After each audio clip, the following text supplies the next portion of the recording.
We're gonna jump in the Polaris over here then, Dan. Hey, I like it. It may be hard to imagine, but Kid Rock is now in his mid-40s and a grandfather. His once hard-charging lifestyle is downshifting, if only a little.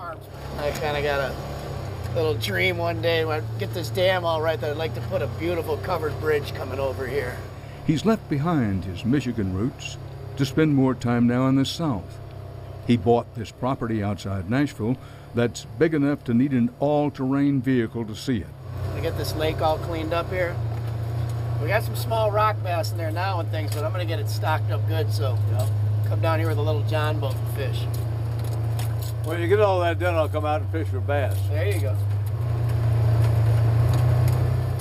I met up with him at his home on a hilltop right outside of Nashville, where he prefers the simpler life. What a view.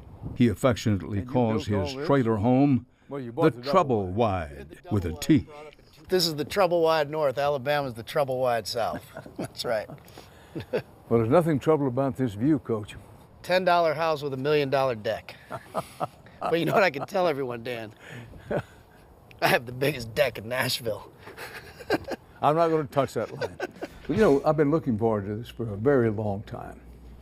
And you are a multi-platinum award-winning American rock and roll icon, whose music ranges from rap and rock to what, heavy metal, country, blues, all kinds of things in between. You're a great experimenter, innovator, and you've sold more than 26 million albums around the world, exclamation point. How did you get from where you started as a kid to where you are now?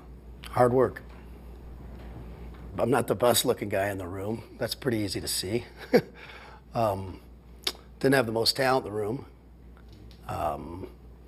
Wasn't from anywhere special. Didn't have any connections in this business. Nobody in my family at all. Hard work. That's all I can attribute Well, what was it like growing up in Romeo, Michigan? It was nice. It was nice. It's very, very middle class. We made it to the upper middle class, I think, as I got a little older in life. Dad was real successful. Grew up in an apple orchard. It was good. It was small town America. As you grew up, you became rebellious, obviously, at some point. Talk to me about that. You got into rap, started hanging around in neighborhoods that your father questioned at the time. Mm-hmm. He still questions the neighborhoods I hang out in. Yeah, Rebellious, I just fell in love with music. All music at a young age before hip hop even came along. Just my parents' record collections. It just, something hit me with the music, and then when I heard hip hop, now that I'm older and I can look back and analyze this and have time to mill around and sort it out, I kind of figured out that was kind of the blues music of my day and age. Nowadays, you listen to the music that jazz and blues inspired, and there's not any music nowadays, hardly any, I'd say 99.9%, that doesn't have hip hop's fingerprints on it at some level. It grabbed a hold of me like so many people I look up to before me. Such as? Where do you start that one? Where does it end, actually? Oh, off the top of my head, in my parents' collection, it was everything from the Eagles and Chuck Berry to Jerry Lee Lewis to all those great Motown records.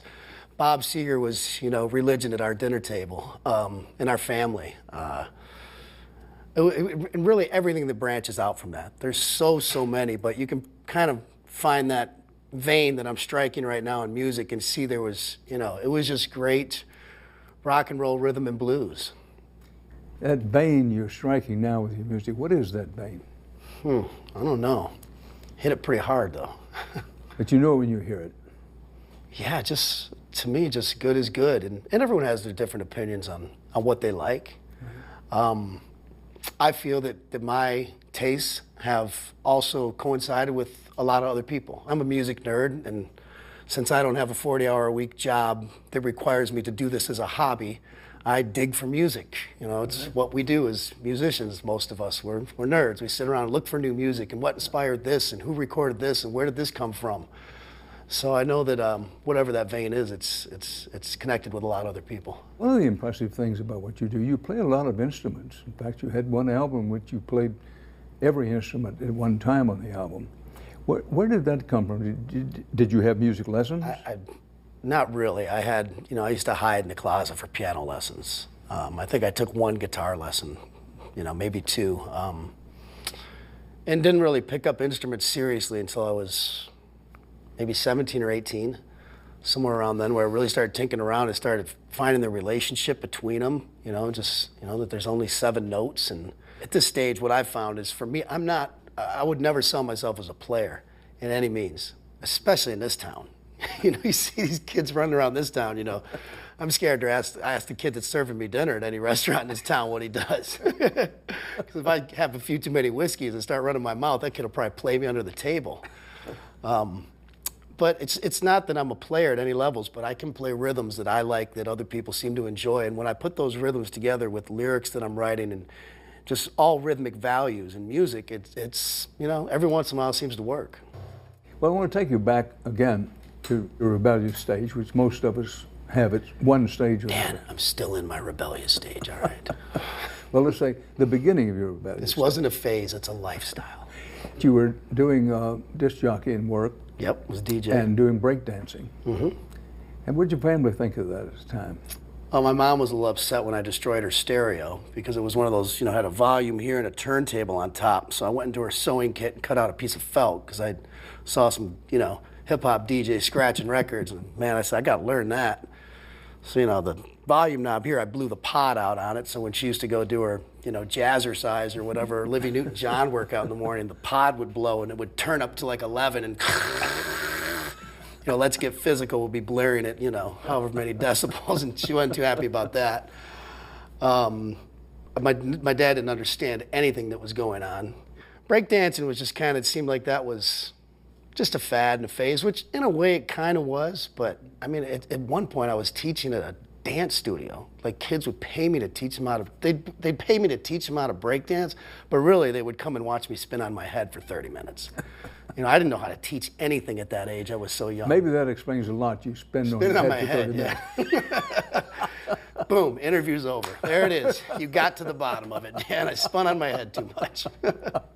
You're into hip-hop, rap music. You're hanging out in, quote, bad neighborhoods. I put it in quotes because that's how some people would have described it. Were your parents afraid about you going into bad neighborhoods, or were they afraid how that would reflect on them? How did that work itself out? I've been asked in so many interviews, what was it like being in these neighborhoods? Because it doesn't seem cool to be in the neighborhood where I'm from. And I don't believe that. It is cool to be wherever you're from. Even though my family was middle class and made it to the middle upper class, I'm proud of that. I don't think you just have to be poor and have to be from a crap area to be able to do something good in life, especially something in the entertainment world. It seems like we've sold this over and over again in every interview that I've seen since the beginning of time for me. And, and I've just been thinking for a long time, like, I'm proud of where I come from, and I spent time in these neighborhoods, and I'm proud of that, and just everything that I had soaking in, I think it taught me to be a lot more worldly person in a lot of ways. I don't know about worldly, but American, right? for lack of term, just to be able to have seen a lot of different sides of things and be able to judge people, judge cultures, judge things, and be a little more open-minded about it, which has closed my mind in a lot of ways to things. Like, I wouldn't sit here and sell to you the idea of, gangster music and stuff like that, as much as I love it. NWA changed my life, I dare say, like a lot of kids. But I wouldn't sit there and sell that as a book to people or to kids or a way of life at all, because I've seen it. It's not that cool.